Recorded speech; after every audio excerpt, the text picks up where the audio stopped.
Hey everybody, I believe we're live.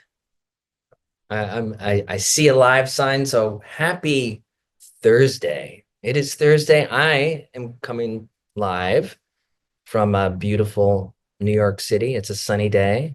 I'm actually staring, Sonia, I'm staring at the Empire State Building's just right to my left. And I have this view, the rivers just straight ahead. And so, yeah, I wish I could share the view with everybody, but so excited to be here doing a webinar with you, Sanja Licina. And real fast, I'm Dan Riley, for those who don't know me, co-founder of RADICL. And today we're talking about, what are we talking about? Oh yeah, AI. And we're going to get into some pretty cool data, some interesting data. We're going to bring some realism into what we're seeing, some optimism into what we believe, some challenges into what we're going to experience. And so we'll dive in a moment. But Sonia, to give the mic to you and introduce yourself and say hi to the Um, world. Thank you so much, Dan. And I'm also looking out the window, but I'm in Buenos Aires and it's fall now, but still beautiful and green. No Empire State Building, but I'll still take this view. It's sunny, it's gonna be warm. I'm taking it all in. And talking about one of my new favorite topics, AI, with you, one of my favorite humans and everybody who's joining us. So really thrilled to be here. Today, the title of our webinar is AI at Work. Are we using it right or just keeping up? And so, Dan and I talk about this topic a lot because how could you not, right? Like it's a top of everybody's minds. It's moving so quickly.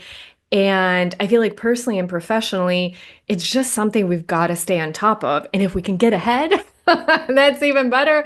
We definitely need to be keeping up. And I'll tell you, I mean, I'm guessing if you're in this webinar, like you are interested in it, you want to learn more, there are people out there that are like, nope, nope, I don't see it. It's not happening. So if you're one of People are those just people on it on because this webinar, they just like, hanging out with us. I mean, it's just I whatever know. topic it is. I mean, we have our our fan following. Yes, but if Kidding, you're of one of those course. people, hopefully Kidding. it will change your mind. No, Um, but it's so from we can do, hold on, let me share slides. We can do introductions and we'll tell you a little bit about who Dan and I are and why are we talking about this? Like anyone can be talking about AI. Why should you listen to us? Oh wait, hold on. I have the goofy slide share. Can you see my head I, over the slides? Should we fix that or is this fun? What do we um, think? well, I can, I, Hold on. Let me fix it. Let we're me already fix having too much fun, everybody. I like it. If it. anybody on the chat wants to, it's kind of like a newscaster style. Works for me. I'm gonna take it off because I'm afraid we have so much good data and I'm afraid you're gonna have my head It's kind of instead like of being data. like a weather person. You can point up to things because you're right underneath the image. And, Oh oh, my there you goodness. go. All right, so now you can see our faces, right? There we go. Well, we'll experiment with that one on the next one. Whew, that was really fun. Okay, so my name is Sanja, and I am an organizational psychologist. I'm a life enthusiast. I'm the president of the employee experience business area at QuestionPro. So my life calling is to understand how are people feeling? What are they thinking? And one of the main reasons why Dan and I are here and why Barry was so kind to invite us and share this space with us is that recently we actually did a study on with workers, what is going on with AI? Like, are you excited about it? Are you scared of it? Are you using it? And we actually found some really fascinating findings that I think are relevant to all of you individually who are in this webinar with us, but also like if you sit in HR, if you're a consultant, if you have any way of impacting how AI is used, I think it's something that we all really need to internalize. Now, Dan and I don't have all the answers, but we do have, hopefully, you'll find some insightful stats and insights. And then hopefully all of us can work together to actually, look and find solutions and answers to some of the questions that Dan and I are going to bring up. So, Dan, over to you for a more formal introduction.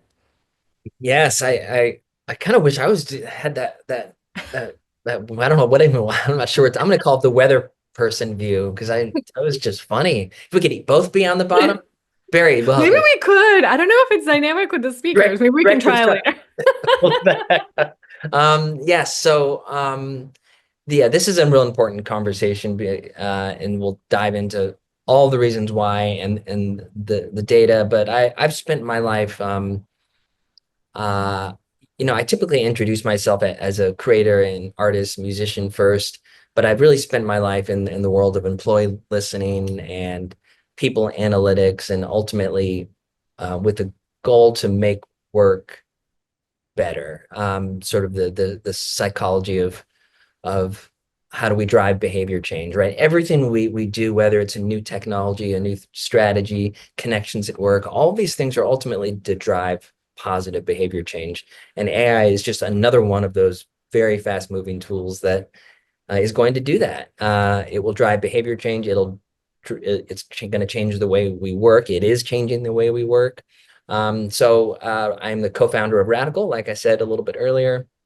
Radical we're a very close partner of QuestionPro, so that's why Sonia and I have had the opportunity and luxury of working together for a few years now and doing a lot of research together. We geek out when we get data, and when we got this data, we uh, we immediately knew we had to dig in deeper and have a conversation and have a webinar about it. So thank you, Barry. Thank you, People Analytics World, for giving us this space and this time to this awesome community. And without further ado, I think we should Let's dive in. jump in. All right. So, again, we're going to do a combination of stats and interpretations and recommendations. Because there's my hope always with a webinar is you can take a couple screenshots or look at the video later and share it across your organization, and it helps back up arguments, right? If you want to make a change, if you want to do something good in your organization, it's good to have that solid foundation of that data backing. So what are a couple of things that we wanted to start with? So again, like the title is, are we using AI right? Are we just keeping up? And it kind of depends on, different people. And Slack has been one of the big voices in this area with different studies that they're doing. And so one of the findings that Slack's Workforce Lab had recently is that about 1 in 3 employees, so about a third, are using AI pretty regularly. Now, okay, like we're getting on board. I would say like I'd love to see that number higher because again, there's so many different uses and it's moving so fast that if you don't start to use it, like it's really quickly becomes a game of catch up. Now, one of the stats that Dan and I found in our study that I really wanted to pause also on and have a discussion is that just half of workers think AI skills are important to their career growth. So that's what I was mentioning, when we first joined, is that there are people out there that are like, nope, nope, it's not happening, it's not happening. And so it's about half and half, right? Half are saying, yes, I think I need to learn this. I think it can help me advance. I think I can do all these different reasons. And then a half are saying, nope, don't see it. Just, going ahead and doing my job as I always have. So Dan, when we first talked and you saw these stats and in all of our subsequent conversations around it, like what's your gut reaction? Like why do you think this is happening and how do you hope this would be different? I mean, so it's sort of confirms something. If you go back historically and think about the big tech innovations, and one of them being this, right? Mhm. I remember being young. Well, the days. You're But still young, come on. yes, I know. I'm kidding. I'm not that old. Yeah, it's good lighting. And I remember pushing back. I'm like, I don't need a cell phone. I don't want, it's sort of like the rebel in me a little bit. So there's always a subset of people who are going to be first adopters or early to the table. They're curious. They want to dive in. They're a little fearless. Then there's always those who are more comfortable to just I don't need it. AI, I'm not sure exactly what AI can do for me at work. I know how to do my job. I do it well. But the reality is AI is probably a part of their lives in many ways. They just don't even know it, especially outside of work. So it didn't surprise me. I think that about it's split, and just over half think AI skills are important. But I think the reason is, and we're going to get into this in a moment, is lack of also awareness of what AI can do. The more you Yeah. use it, right? And we'll dive into this. And the more you learn about it, and the more you respect it, and the more you recognize the power that it has, the more you Mm. sort of say, well, this is just something I don't care to know about, or at least not yet, or it's kind of a passing tech fad, and you then I think you don't necessarily correlate it to skills that will be positive for my career. I'm a believer in, and I think we'll come back around to this, and awareness and learning is important, and especially with AI. One of our recommendations will be understand it, learn it, Yeah. know how to use it, because it's here, and it's going to become part of work more and more and more and more. Doesn't mean it's going to take over. That's the optimism. We'll talk Yeah. about that as well. So these numbers felt about right. It was the why that I think we started to dig into. Absolutely. So, um, for a lot of you who are here, you're probably in the position that you can impact how the organization prepares the employees, right? And I think a big part of do people feel like it's going to impact them is I bet for organizations who are talking about it more, they're saying, okay, I do need to learn this because my manager is telling me this, our CEO's talking about it, let's get on it. And then the other group, if it's not really talked about as much, you kind of like so much of what we're learning also about AI is who you surround yourself with, how much you learn about it, and how much you learn from others. So that could be top down in the organization or it can be around in your circles. And so one of the other questions we asked is, how many of the survey participants' employers say their organization encourages them to use AI? And it was interesting because it's half and half, right? We're like, okay, so when you think about it, it's very related to the stat that we were just talking about before. Like, just half of people think it's important for them, and just half says their organization encourages them. Now, this as somebody that's been in HR and is an organizational psychologist and thinking about this so much is like, whose responsibility is it? Is it the organization's responsibility to upskill employees, or is it the person's responsibility to upskill themselves? Now, what's different about this one, and it goes to the one of the participant questions, is the risks, right? Like there are some certain risks if employees themselves go haywire and are using things that could hurt the system. But I think it's also very dangerous for any individual themselves to say, well, if this was important to me in my career, surely my employer would be talking about it, because that's not necessarily true. And you might, more than likely, you're not going to be in that organization for the rest of your career. So if you do change employers, how likely is it that the next one is actually going to care about AI? So Dan, from your perspective, is the onus on employers? Is the onus on employees? How do we, for somebody, maybe let's take a stance of somebody that's in on the call that's in HR and Yeah. saying like, do I need to fully lean into this? Is it my responsibility? Like, should I be aiming that the next survey you guys do, 100% of people say, or if I survey my own employees, 100% of them say that our organization encourages them to use AI. Like, what should our listeners be aiming for? So I, I I hate to give a response that sort of says it's a little bit of both, but it's a little bit of both. And I'm going to say why. I think there is sort of a self-development and awareness that individuals need to have. It's sort of we talked about this yesterday, Sonia. The a swimming analogy. You have to sort of want to learn how to swim or dive in and kind of figure it out a little bit on your own, even before you have a teacher showing you the swimming strokes, and here's how to hold your breath underwater, and here's how to use it. So I think it's the responsibility of an organization to create focus guidelines around why we're using AI. What's the end game with AI? What tasks are we augmenting or replacing? What tools do we recommend using, and how are we using it for good?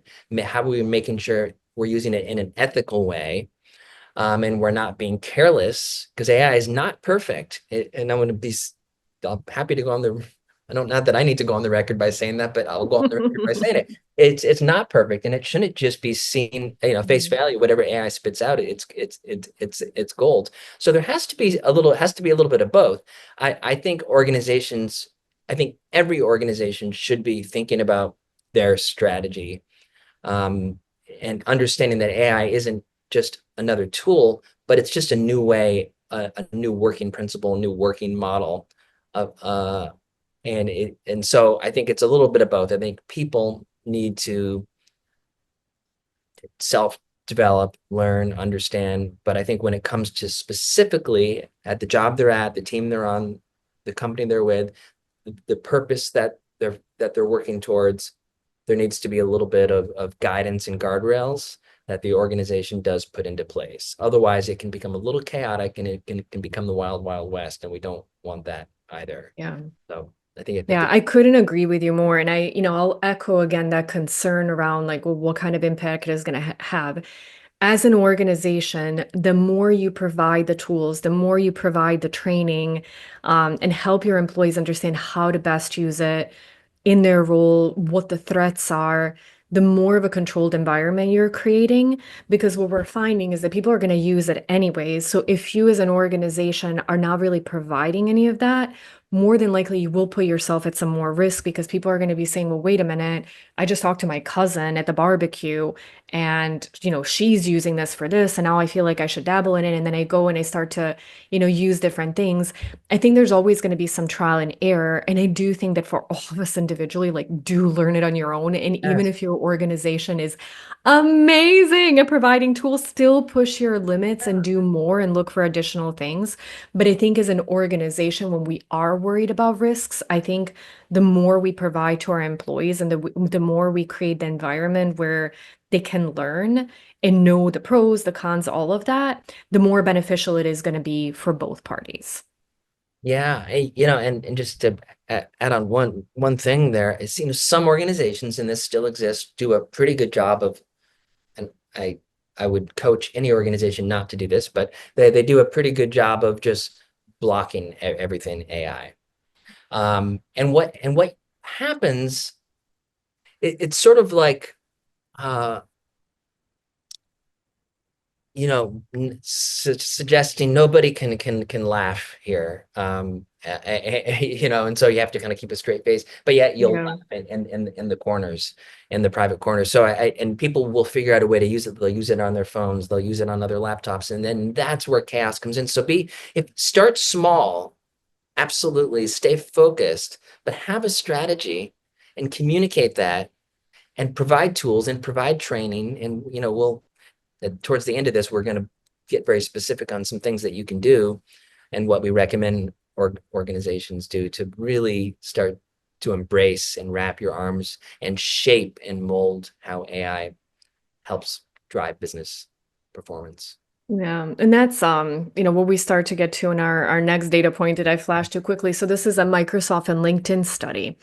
Yeah. And what was interesting is so they found that over half of workers are reluctant to admit using AI tools for critical tasks due to concerns about being replaceable. So now you have like another layer that's what happens if as an organization you're not necessarily promoting it or providing resources. So you're going to have this group of people that are saying, wait a minute, I'm hearing so much hype about this and I'm hearing so much buzz. And again, remember, you're not the only organization where somebody can work, and people understand that. All of us understand that. So we don't live in a silo that's like, oh, globally, nobody's providing platforms. It's like we're not providing them in this organization.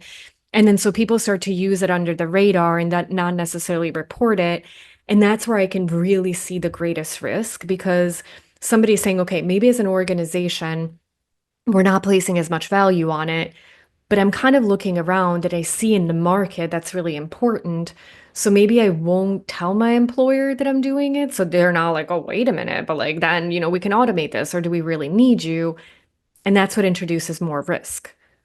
Yeah. And so this stat kind of concerned me a little bit when we were looking through the data, because I think this is exactly kind of the I'm gonna use AI in the closet, because I'm afraid that it will show that my job or at least portions of my job might be replaceable versus um, actually seeing it as a productivity boost and upskilling what you can do on a daily basis in your career journey and your career path to be rising forward while some of these more repeatable or transactional tasks are being replaced by and with a balance of AI and human work. So I think the fact that there's this half of those who use it don't really want to admit to it just shows that we haven't given them permission, right? Organizations haven't created a safe environment where we say, we want you to use these tools in this way. This is actually going to be helpful for the company because then we're actually owning it. And that's the problem. We can't let AI sort of control and own us and create this just fear we're all doomed. We have to take control of it. Um, and I'm super adamant about that. And of course there's unknowns and it's a little bit scary and perfect segue into next slide. Yeah. So as Dan was saying, this is like as he was talking, I'm like, we gotta take a look at these stats. So this was another one of those wow moments as we were looking at the study is that we asked people, hey, like, are you worried that AI is gonna take your job? Half and half about. Some Yeah. people are like, man, I don't really know. But 40% said they are worried AI will take their job, 40% are not. Why? So, what is the thought process? Another thing to add that was really interesting is the more employees use AI, the more they fear it'll take their job. So, it's not the people that are like, I'm not using it, like my job's gonna be gone anyways. Why should I do this? But people are starting to use it and they're like, wow, this is really powerful. What am I gonna do in the future? Like right now, maybe I'm getting a little more efficient, getting some hours back in my day, but what value am I going to bring in a year or two, five, whatever it is, if AI can do so much of what I can do? This so I think this house divided slide. I mean, and you'll notice there's a theme here that things are pretty divided and split. I think every Oh, stat we just wait for the next one I or know, the I next know. two. But I think that the the the interesting storyline, and I know Sanja, you and I kind of geeked out about this and talked about this quite a bit, was exactly what you said. The more you understand, and I want to be careful with my language here, but almost the more fearful, and I'm using the word fear, I want to be careful with the word fearful, you became of your job being replaced or worried, I guess I think is the official language we used in the survey. Mhm. Because with knowledge brings understanding, and with understanding, you recognize what AI can do. So once the more and more you use it, likely, and some of our data, we did some correlations and we looked at, all right, well, those who say they're using it for 10 hours, 15 hours of their tasks. I mean, it's sort of everything was kind of correlated. Those who use it more and more and more are actually Mhm. also the most worried about it taking their job Mhm. because it's awareness, right? You Yeah. recognize, okay, this is this is doing so much of what I do on a daily basis. But again, that translates to an opportunity Mhm. to reskill and upskill. Now, on the other side, those who are a little more, I don't use it. It's probably a handful so therefore I'm not worried about it. It's a little bit of lack of training. It's a little bit of lack of awareness, direction of why I should use it, what I should be using it for. Um, and it might just be also being a little bit of stubbornness. I mean, Mhm. we're human after all. And so I think that's why we're seeing, again, those who were diving in and learning it and using it.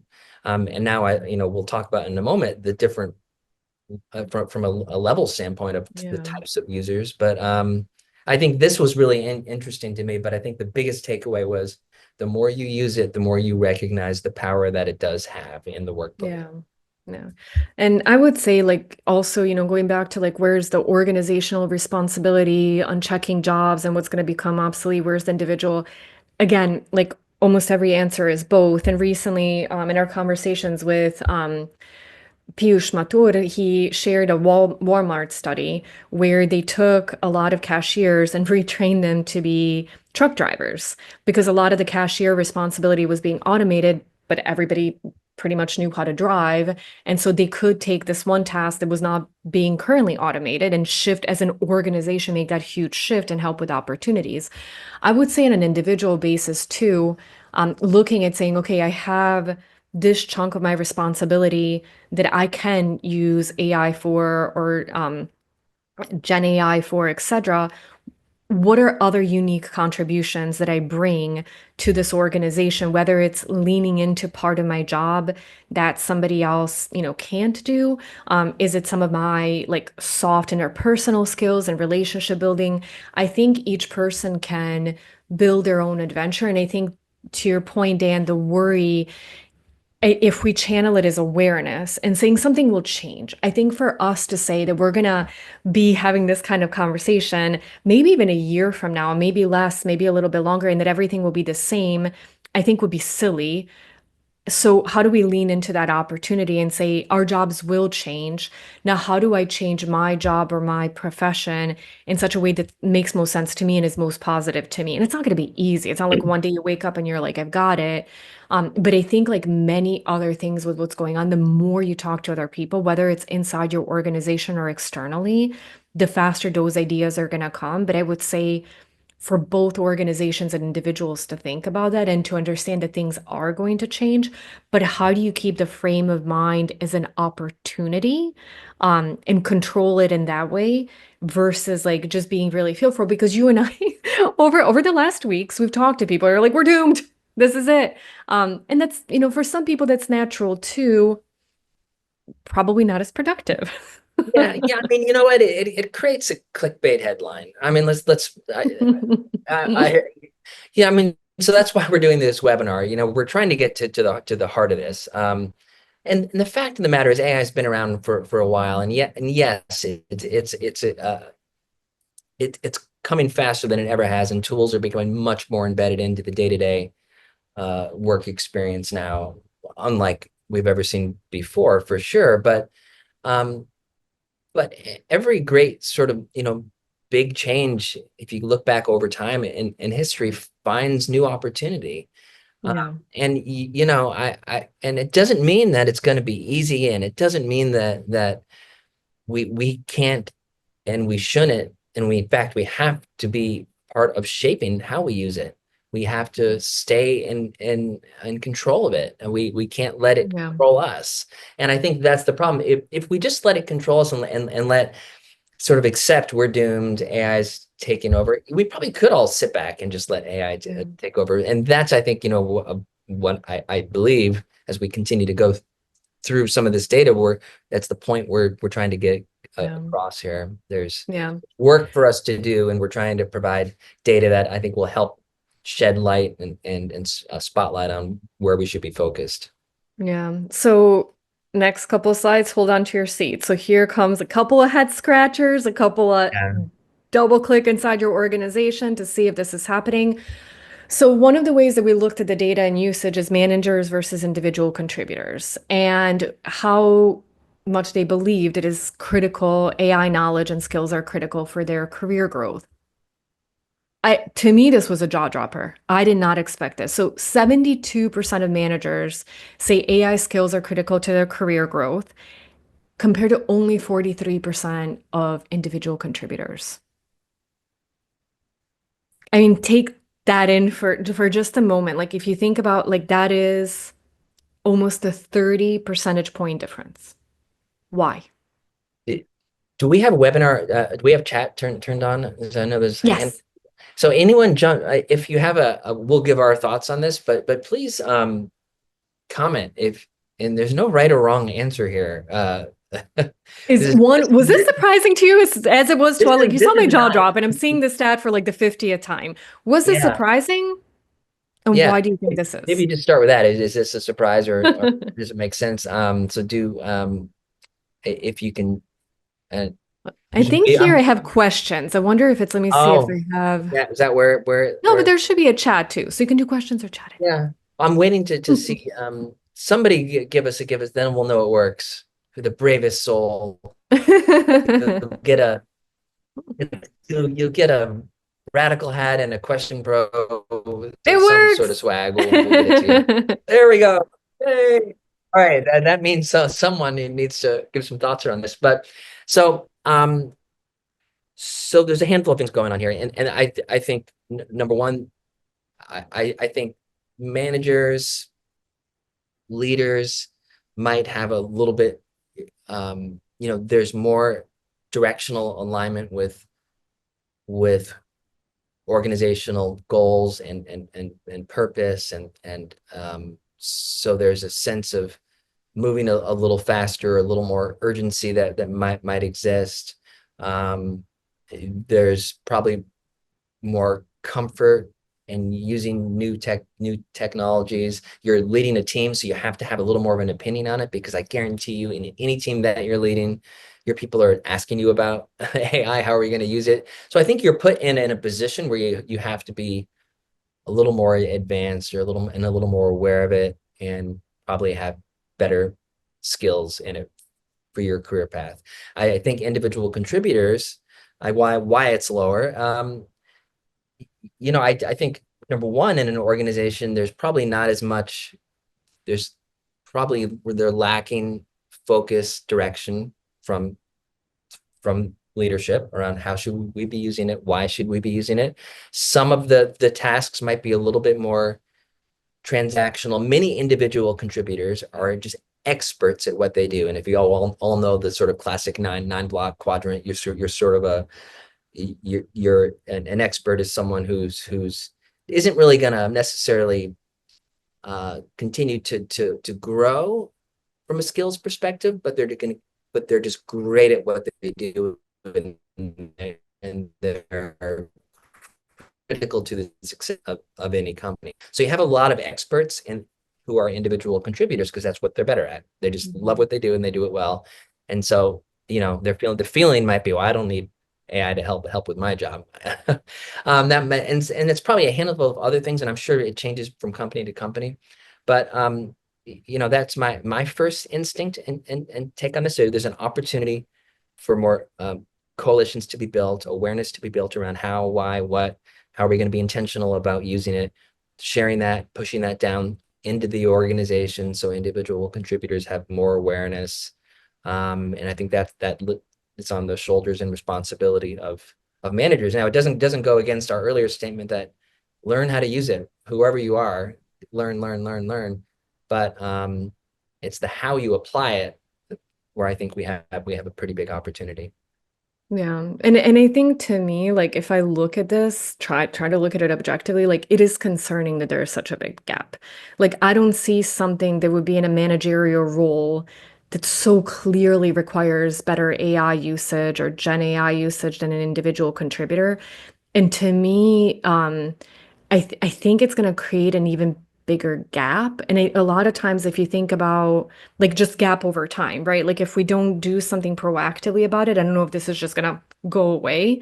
Um, what I would also say that's interesting is a lot of times, like what we've seen in studies, is that the maybe sometimes the biggest gap of an individual contributor becoming an effective manager are interpersonal skills Yeah. because a lot of times they're promoted and they're doing well in their role because of their technical skills, but it's maybe the managerial interpersonal skills that are lacking. And so if you think about it, if there are some things that you can automate for individual contributors or help them become more efficient, more effective using technology, using AI, they can spend more time developing those knowledge, skills, and abilities that are going to make them a better leader and better manager that won't necessarily be substituted by an AI.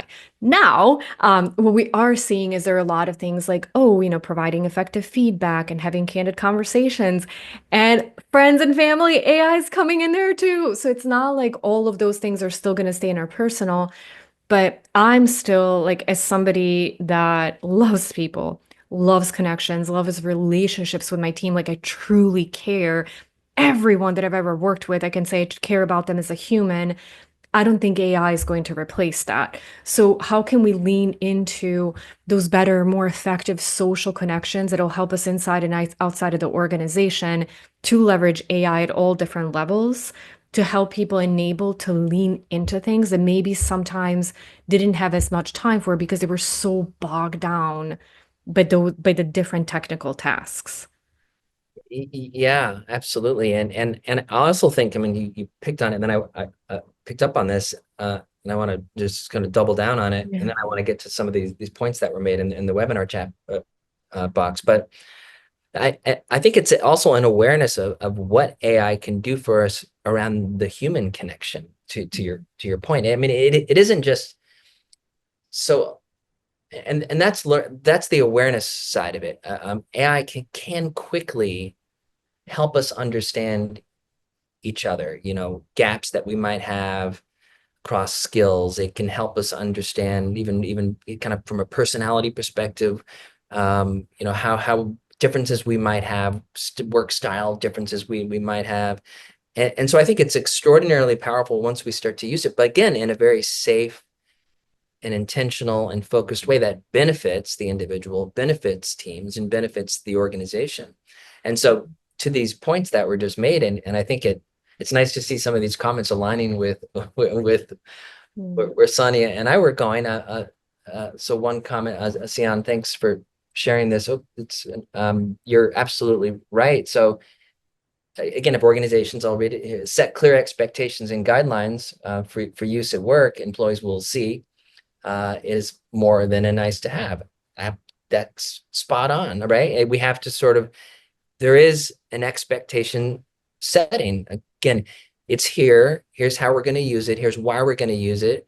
Here's areas where we know it can increase productivity by 10, 20, 30, 40%, gives us opportunities to grow. And so, and then you go on to say, in the past, tech was more likely to be introduced to work. Now we have more likely to experience innovative solutions outside of work first. And I think that's a super interesting point, which is again why a lot of people will just learn how to use it on their own and then and then understand how it can be applied in the workplace. And daily, it's spot on. I think you're right. Managers see the ability, so based on this data, to understand AI and how it fits into their teams because they have a little more, they're responsible for generating that message and focus, right? And I think that's kind of what, Sonia, I know what you and I were brainstorming on around this, Yeah. and the ability to understand how to use it for the success of the business, because there's a little more of a direct line to that. So then it becomes again, back to, it's a communication opportunity, back to um, Yeah. the Sion's point. So these are great, Yeah. great comments. Love them. Yeah. So our next one that's related, but kind of a dagger to my heart, Yeah. gender. I don't know if you all have seen this. I know we're not the first one talking about this data, but I don't think it's being talked about nearly as much, is the difference between men and women. And so men report more confidence in how AI is going to benefit their career. So they see more positive impact, more importance to learn AI skills. And they also see more encouragement from their companies. Um, I mean, we've had hundreds of years of, gender divide and different inequality in the workplace. And to me, when I looked at this really crushed my heart because AI is another platform, not another platform, another way to do work that's coming in and creating an additional separation. Now, to me, as a woman, as a huge advocate for women and getting ahead in careers and, going through like rungs, ceilings, like all of those different things, this is something that we have to get ahead of. These are stats that we're looking at now at the beginning of 2025, where AI is like, I think it's going to be a hockey stick. It already probably is. We can't let this gap get bigger. Like now is the time to really focus on this. And again, I've had a few anecdotal conversations with people doing this kind of research inside their companies. And unfortunately, they're also seeing that too inside their own organization, how men and women are leveraging AI differently. When Dan and I were looking at this and we're like, why? Like, come on, why? We shared interesting personal stories, and we'll share those with you now because, again, this was a sample size of a few thousand. Dan and I are sample size of one each, but for whatever it's worth to bring a story to life. Um, so when ChatGPT came around, I heard a lot about it, and my colleagues were fortunately using it. 'Cause, like it's nice, like you get encouragement from your colleagues. And I write a lot. I love writing, and I'm a researcher. Like, if I'm going to talk about something, there's got to be a data, there's got to be a study. I'm going to go to the source. And so Google, right? I would Google and I would, because that's what I've done for like the past 20 plus years.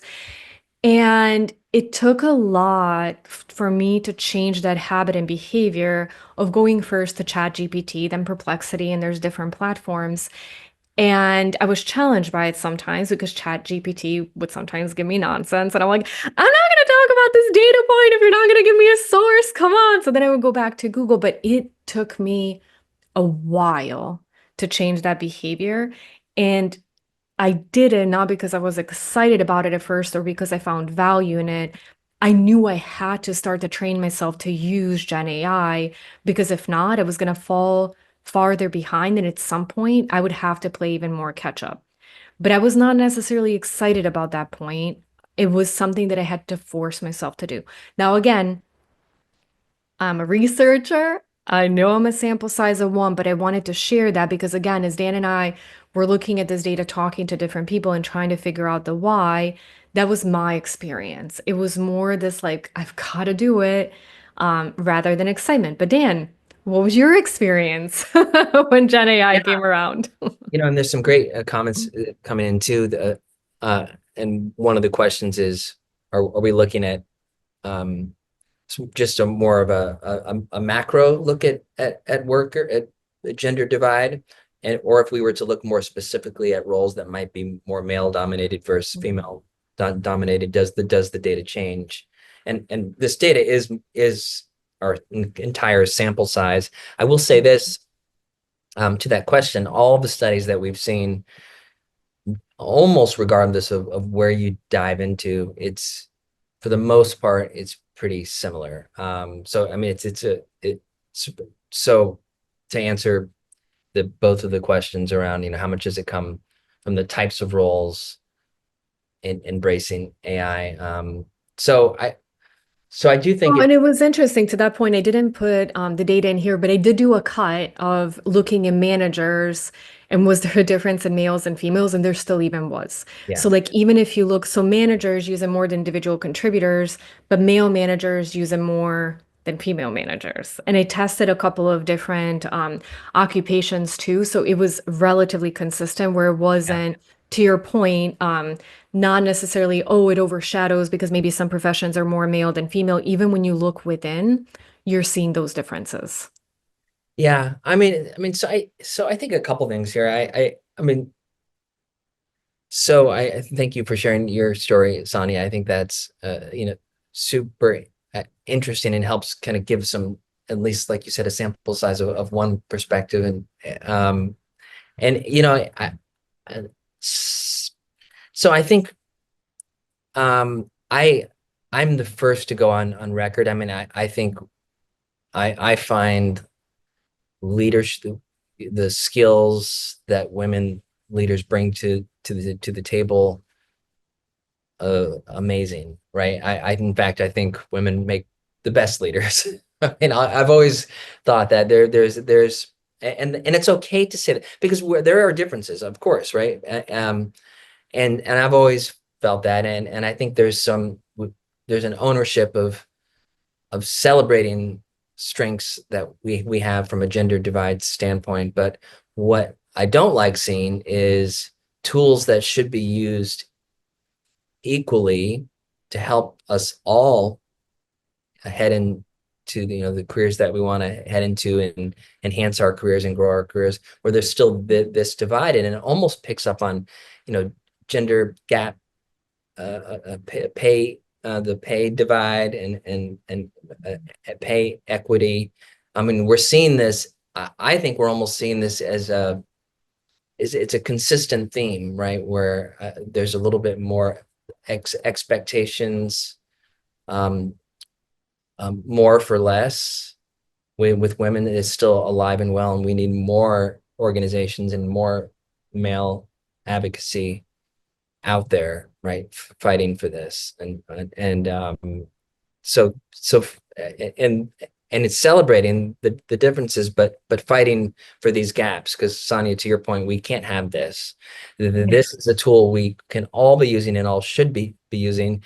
And there's a lot that goes into this, and we will dive into this more. And I think Sonia and I agreed we have to, based on this data, we have to go out and get more data on this and really learn and kind of Mm. and do everything we can to understand, kind of really dig into the whys, because there's so much research out there, but no one really has been able to put their finger on, well, here's what we need to do. And there isn't just one thing that we need to do to fix this. We know that, except um, we need to fix sharp edges in organizations, and a big part of that is oops, we might have lost our Sorry, oh lost our screen. yeah. And a big part of that is paying attention to differences across ethnicity, gender, types of jobs. I mean, think about jobs too that use where fear sets in, where AI is will replace more tasks, and more of whether you're a copywriter, right? There's certain roles out there, or certain roles where it's certainly scarier, and then there's certain roles where the role of the human is still alive and well, and so we recognize that too. So, but I think that yeah, just celebrating that the differences in how we show up, and I think some of this data is just amplifying that reality Yeah. that needs to be changed. And it's I think it's creating an environment, again, with focused intention. All are welcome. All should be using the tools in a similar manner, based on how it enhances their job, their role, aligned to the larger mission of the organization. And we have to get better at that.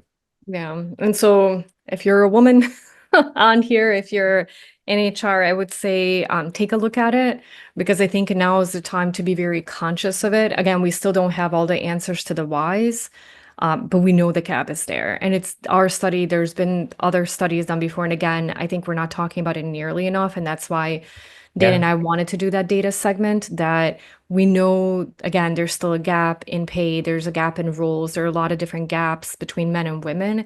This is another disruptor that's coming in, but it's something that I believe we're at the point that we can still grab a hold of it and not look a few years from now, look back and say, that really, put another wedge. Let's see how we can actually use it as a propellant and an equalizer. Yeah, we have to do exactly what we're doing. We have to talk about it. Yeah. We don't have to show up to the table knowing all the answers. We don't have to be and stuff like this. We can't be afraid just to dive into and have open, honest, healthy debates. And Yeah.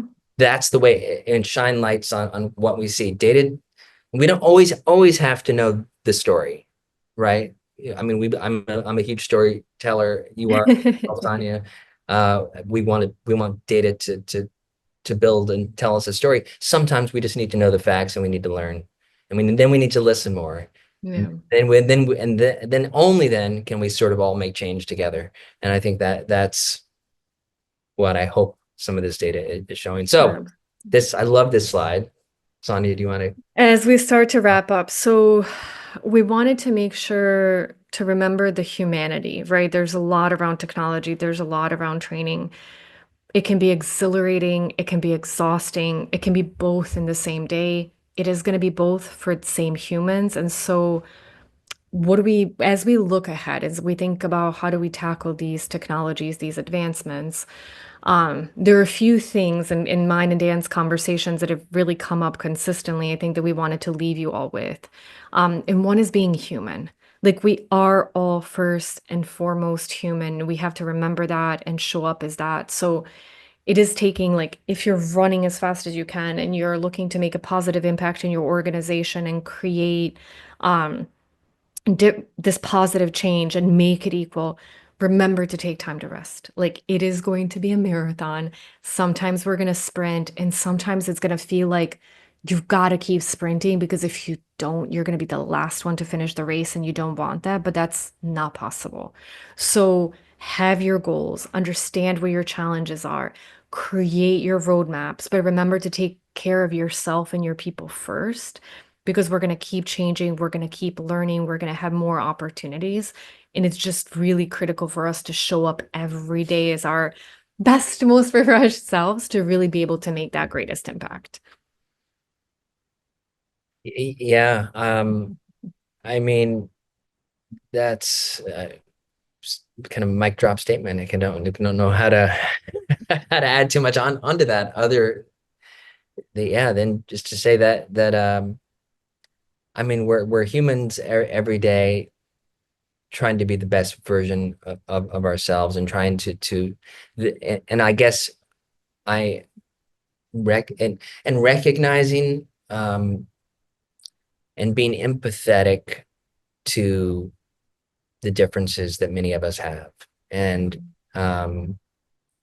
you know, that's humanity at its best. And and we can do that if we have energy, if and we have rest, and we can be resilient. Um, and sometimes being resilient means letting your guard down a little bit as well, and listening to a different perspective. And that um, actually, if you do that, that actually creates trust through conversation, through understanding, through learning. You can trust somebody completely and not agree with everything, and that it's like such a and then that feeds optimism, right? Because now, like, well, all right, well, yeah, you know, we disagree, but we hear each other. And then I think Mhm. that creates this energy of optimism, and that's what drives change forward. So thinking about specifically to AI, yeah, I mean, we need to show up as the best humans we can be, making the Mhm. most positive change whenever we can. And sometimes that's tough. Like I'm the first to admit, as well, we have our points of view from a societal standpoint, our belief systems. And sometimes we can't understand, well, why would someone think that, or why would you do that? And sometimes it's fair to think that there are French cases, but the power of empathy and listening and understanding and recognizing there is common ground, and there are places we can gather from a belief system to move things forward will help us um, you know, continue to be optimistic about how AI impacts us, um, and just how the swirling changes that are happening around us impact us. So Yeah. that would be, And you know, absolutely. And I think, like we're saying, there's a lot coming at us. Nobody knows. Nobody knows what's going to happen. It is impossible. And so I think a part of building that trust is saying that, right? Like, we don't have all the answers. But here's what we're doing. Here's how we're treating it. Because the truth is, a lot of people, probably many of your organizations, are worried that AI is going to take their job. They're worried that what's going to happen? How is this all going to evolve? And the truth is, we don't know. It is really hard for any leader, any CEO, any head of HR to go and say, like, we're not going to change our organization. But what we can do is communicate as much as possible about what's happening yeah, right now to build that trust and transparency. And I think that goes into, being optimistic. So you can rely on your organization, and as an HR leader, you can be there for your people, but it's got to be a both game. It's got to be as an individual, understanding what do I need to do in the context of my organization, and what do I need to do in the context of the greater world of work as it is. And then figure out my path ahead. And it's okay to have a 1 month roadmap, 3 month personal roadmap, 6 month, both for yourself and the organization. But I think being optimistic and hopeful, I think if we go into a hole and just think this is it, not much good can come out of that. But I think being creative and thinking about what are the opportunities ahead, and some of it could be scary. Um, but we've got to believe there's always going to be some good. And so how do we find that? And then also how do we create that? Because we have the ability to do that too. Yeah, and I love that. And I'll just add one thing about optimism. And Sonia, you and I have had this conversation before, and people who know you and I, we're optimists. That's kind of in the core of who we are. But I will say this to everybody: being optimistic doesn't mean it doesn't mean you show up every day and just accept everything's or assume everything's going to be great. Being optimistic means you you count on everybody to do the hard work. You believe everybody's going to do the hard work. You actually can you find beauty in the rubble. It's actually hard to be optimistic sometimes. Mhm. Being realistic sometimes can even be easier because it's just like, well, here are the facts. Being optimistic is you have to find how we're going to change. And that is why optimism is one of the most powerful tools that we have. And it's the best of being human. And so I just wanted to say that because sometimes optimism can be seen as a well, everything's fine. So but it actually means no, no, no. Everything's going to be fine if all these Yeah. other things happen. And we believe that it can and it will happen because we believe in being human and we believe in humanity and we believe people do ultimately want the best in each other, best for their organizations, best for their teams, best for the people in their lives, people they show up with. And all this is that wrapper of trust again that's created if we get it right. Yeah, absolutely. And so we're almost at time. I can't believe it. Just to wrap us up, I mean, we talked about this and it was in some of the questions. Do build partnerships and coalitions across the organization. Like the more you can work on this as a community, both from organizational strategic initiatives as well as personal development, without a doubt, there's tons of studies that back up like the faster and the better you'll go. And as we were mentioning, like we don't know what's going to happen, right? Dan and I don't know. Nobody knows what's going to happen in 6 months, but we know what's happening today. And so don't let the lack of knowledge of, how is this going to unfold, have you stand on the sidelines and let others go ahead because it's going to be harder to close that gap. And again, we now have the opportunity to create what we want it to be, to shape it, to have some impact on it, both personally and professionally. And so don't let that unknown be a fear. Just have it impact your focus. And I'll mention one more thing before I let Dan wrap it up. As we mentioned, all of our research was based on a market research study, but we did take those questions and create a survey template that you can use inside your own organization. So this deck will be sent out to all of you as a follow-up. You can use the whole template, you can use a part of it. But as we were mentioning these, are you excited? Is the organization doing enough? You'll be able to use all of those questions if you want to do a quick assessment of what's going on in your organization internally and where some areas maybe specific to you that could be similar to our findings or different, where you can place some of the focus short term. Yeah, I know we're out of time, so I'll take 20 seconds. But yeah, I mean, again, creating coalitions. I think one theme I think we've repeated over and over again during this webinar is the importance of just communicating and talking about it. Don't let it take over, take control of how you want to leverage it and use it in your organization. Give direction. And when you don't know exactly how you're going to use it, say you don't know how we're going to use it, but we know it's there and we're going to start to experiment. So be transparent, be open, be comfortable, not knowing all the answers. And so I think that template is a great place to start. And I guess I just want to say thank you, Sonia. Um, these conversations, I learned so much, and hopefully the community also those listening learn so much. But I always learn so much in my conversations with you. So thank you for taking the time, and thanks to Barry, people in analytics world, and everyone who helped put this together. Really appreciate it. Same here. Thank you, Dan. Thank you, Barry. Thank you to our community. Again, We're going to figure it out together. None of us have all the answers, but I love the conversations. I love the debates. I love the challenges. I think it's so important for us to have different viewpoints, different interpretations. So there's more things for us to entertain and see, what makes sense, what doesn't, where do we need more information, what do we do, what do we experiment with. So thank you again, Dan. You're the best. I love sharing these conversations with you. I love partnering in all these different studies and seeing the insights. And thank you so much, all of you who joined us.